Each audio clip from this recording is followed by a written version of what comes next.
Toxic parents is a phrase that has literally burst into our lives. While earlier it was called the problem of fathers and children, which everyone seems to have, now the issue has reached a new level.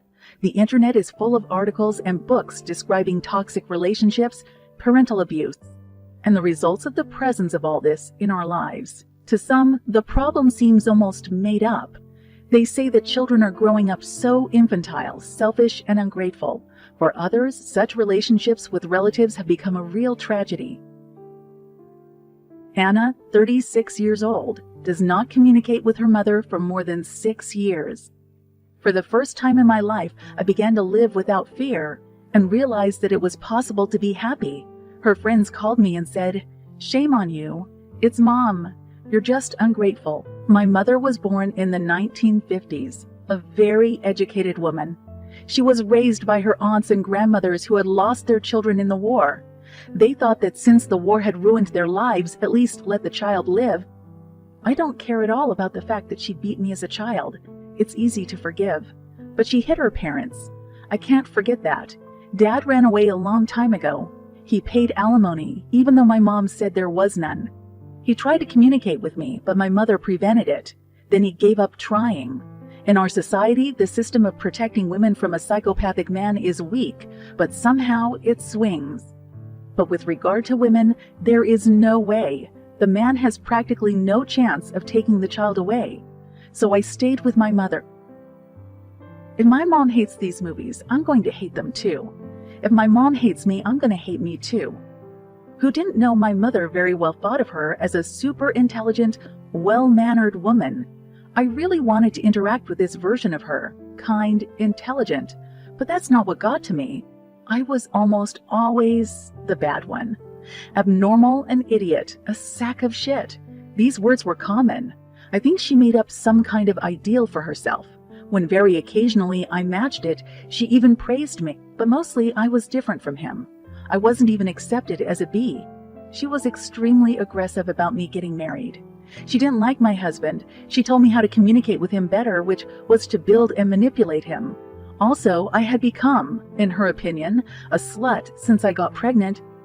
I live in Novosibirsk. She's in another city, but she called all the time, often came for a few days. She would say to me, "Oh, look at the love. He'll leave you anyway.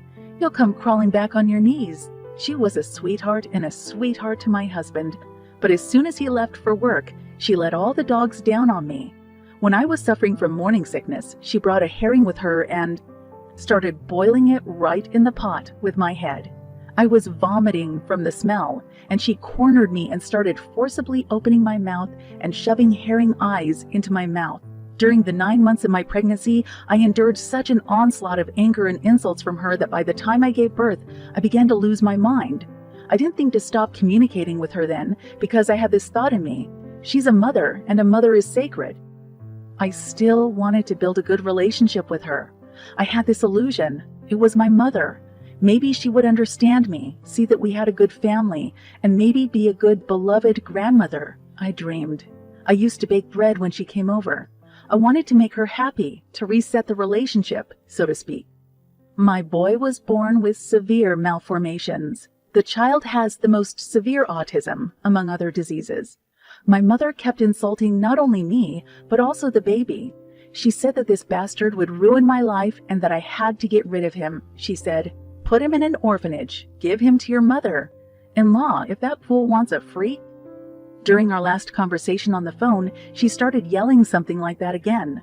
I had rarely argued with her before because I was always terrified of her, but this time she raised her voice.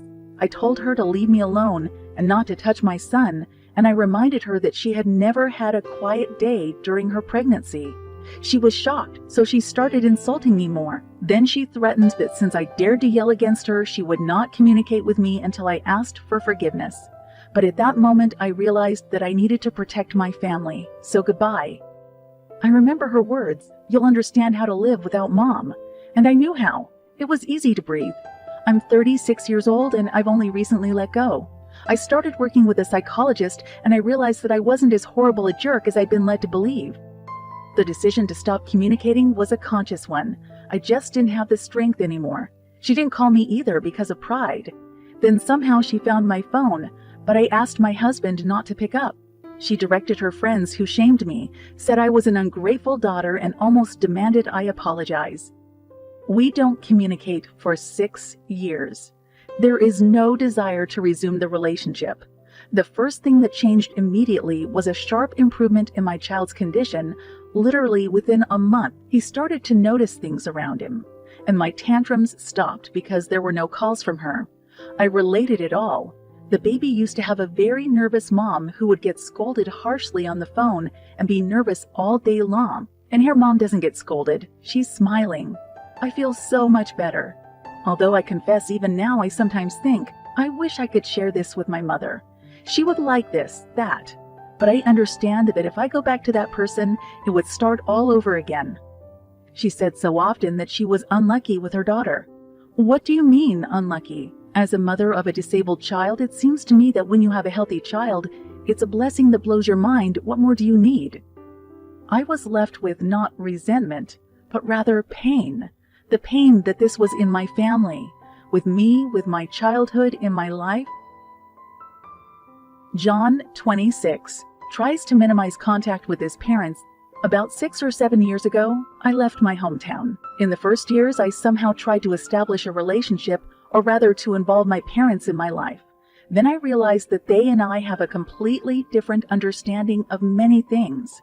Sometimes my parents try to lead me into some sincere conversations, but when I start to tell them something, really sincerely talk to them and discuss things that bother me, including in our relationship, I feel that they do not understand me, and then mutual reproaches begin.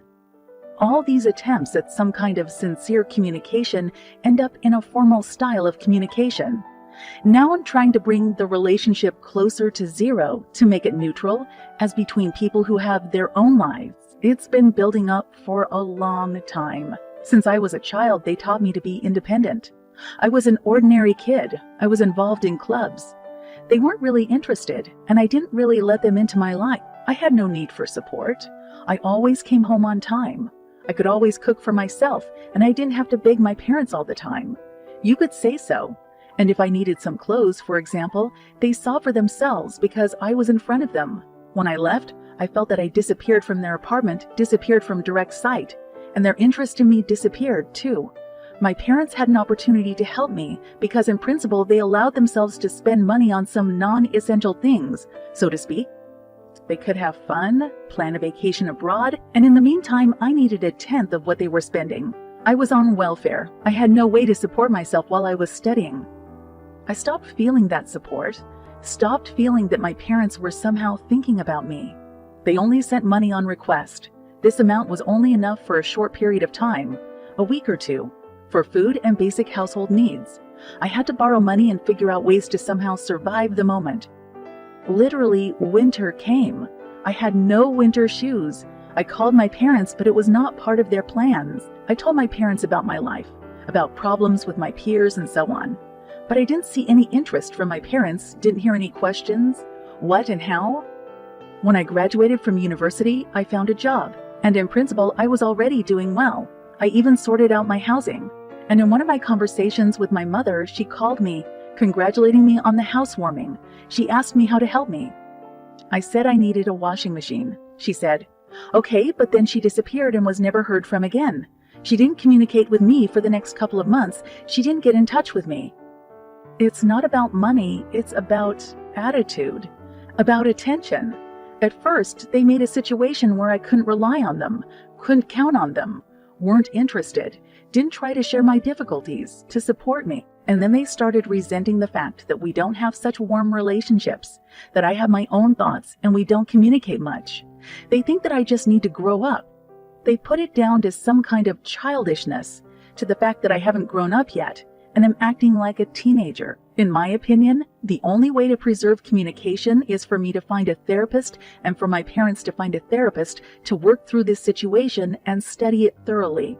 I do not see a way out of this situation on my own. I do not feel the need for any kind of warmth. I have my own circle of people.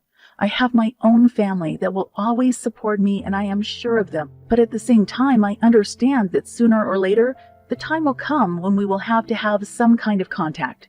I love my parents. I think that my parents also love me in a sense. But here, it seems to me, the problem of how they were brought up, the problem of their childhood, their psychological problems. My love is not unconditional either. I would also do well to work through this moment, to reflect on this state, to understand why I love them in a way that is not what they need. But in our culture, it is not customary to go to psychotherapists. Parents think that it is unnecessary. I think that if I don't work it out, then communication will stop altogether. So far over the years, I haven't been able to pick up the phone and cut off all contact. But we only call a few times a year on holidays. As a rule, it is a short formal conversation. Leela, 30, 8 years old, does not communicate with her mother for 1.5 years. I didn't talk to my mom for 1.5 years, and before that I had very minimal contact for 6 months. We couldn't talk normally. Even when she called me to visit, she would start nagging, snapping. She would start nagging, snapping. She would get sick. She would start freaking out. Even on the phone, none of our conversations could end. Almost normally. I have the whole set of psychosomatic illnesses that are typical of all children of abusive parents. At a certain point, when I had already started working with my brain, I began to realize that as soon as I saw a call from my mother, I just started having wild pains in my back. Abuse is some things both explainable and unexplainable. What society recognizes as violence is being thrown out into the entryway. Some slapping, some screaming. That's what I remember from the age of 5. She often had temper tantrums. As a child, I wondered if she really gave birth to me. To say that I didn't feel my mother's love is a very mild description. There was hatred. I remember myself from about the age of 1. Sobbing. No one came near me. I have 80 pictures in my album of me crying. My first memory is her teasing me for hours. I want to grab it, look at it, and she wouldn't let me. When she gave it to me, I had this feeling of anger at a young age. I broke that what? My mother used to play the victim, that she was pulling us, that she gave birth to us. She was a saint.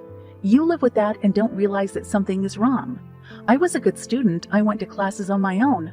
I had good relationships at school, at university, at work. Nevertheless, my mother convinced me that I was not normal. From the age of 13, you could tell the anger and rage increased. After the divorce, she began to have absolute power. She used to piss me off on every holiday. If it was a birthday party, she would drive me to such a state that I cried in front of my guests. For example, the hot meal was delayed for 15 minutes. In principle, it's nothing, but I was humiliated in the kitchen in front of a friend. There was some verbal abuse. There was a constant feeling that someone was hovering over you and was ready to hit you at any second. You are such a bastard, a disgrace, a shame, and so on. She might mutter something in front of my father, but she didn't beat me up much. One time I didn't have time to clean the apartment when she came home. I had a puppy and he was piling up behind a curtain somewhere, and I didn't see it. My mother came home early. She beat me and she beat my dog. I somehow got used to my own beatings, but beating my dog made me so horrified that I just raked up the puppy and went somewhere far away, didn't sleep at home. I was reproached all the time for being like my father's family, as if I could change that. My mother hated my grandmother. I could see the pain on her face when she noticed it. When I was 18, I decided it was time to split up, and then my mother changed her tactics. I still don't know what got into her. When I went abroad, she started calling me every day. She was affectionate, I thought. That's what my mother is like. Worried, probably just strict, but loves me very much. Abusive parents freak out when you become free. Because a joyful person is relaxed and it is something negative, they make you feel guilty. Eventually, you get used to not being happy yourself or not showing your joy. I even started hiding when I started doing something. Some hobby, so I wouldn't be told anything, because it was like some kind of hypnosis. My mother controlled my leisure time. Come and weed my vegetable garden. Everybody's kids are like kids, and you freaks don't help. As soon as I made some progress, she would get anxious. Of course, there are kind of good moments. Some night where you can talk, even if you've been shat on a little bit. Kind of like, okay, we're related. It's like having a cake and putting a little potassium cyanide in it. For 6 months, I minimized communication. Then I went to therapy. When I was told not to communicate with my mother, I thought that a year was okay, but 5 years was a long time. The penultimate time we met, she hit me on the head. At that moment, my mother was doing my hair and wanted to spray it with nail polish. I'm allergic, so I told her my head would itch and I shouldn't do it. But she wasn't interested, and I insisted on doing it. And then I got hit on the head with all my might. I was not even angry. I realized that this marginalization is over the line and the strength to forgive no more. I just said, "That's it. I'm out of here." I don't know how she reacted to me cutting off communication because I blocked her completely right away. I didn't want to cut off her communication with my child at first, but I still decided it was for the best. My therapist diagnosed me with post-traumatic stress disorder. It's like war veterans, though so many people who grew up with toxic parents have this diagnosis. And I didn't initially have much faith in her that my health and affairs would improve if I stopped communicating with my mother. After I stopped communicating, even my hormones started to come back to normal. A year went by, I was getting better and better. My nerves, my health were starting to come back to normal. Gradually, a picture began to emerge of what was happening to me. I could feel that some poison was gradually coming out of me, in some doses, as if this dysfunction was peeling away. My brain was rebuilding. Technically, you can communicate again, but it's toxic parenting. It's at the level of reflexes. The mother, her voice, her look, some intonation. They can have a depressing effect on a person. I already perceive her as a stranger. She's basically always been a stranger to me. It just has to be accepted as a disaster. There are people whose parents died in an accident. There's nothing you can do about it. If we happen to meet, I'll take her as any other woman in the street. No, I won't. I have nothing to talk about. I don't want to say anything anymore. I still have the feeling of someone who got out of prison after 20 years. I look at healthy people, how they live. I begin to painfully learn, one step at a time, how normal people live. After separation, it happens that the image of the mother is stratified because there are both negative and positive moments. She cooked something, invited me to dinner, bought something beautiful. There is still a longing for glimpses, but I realize that this has nothing to do with the real person. I have a closed need for parental love because I understand that this connection will never happen again.